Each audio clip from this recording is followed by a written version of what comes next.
Pero sige, palit tayo ng sitwasyon.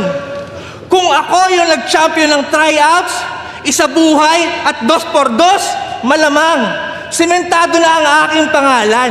At dahil meron akong title, malamang, isa ako sa legendary at palaging relevant anumang era lumaban.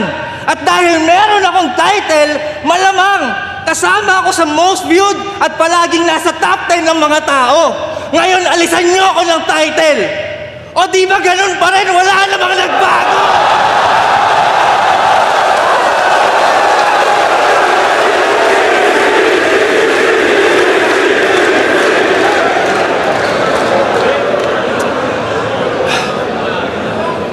Samantalang ikaw, kung wala kang title, parte lang ng galawan ang iyong naging ugnayan hanggang dun na lang.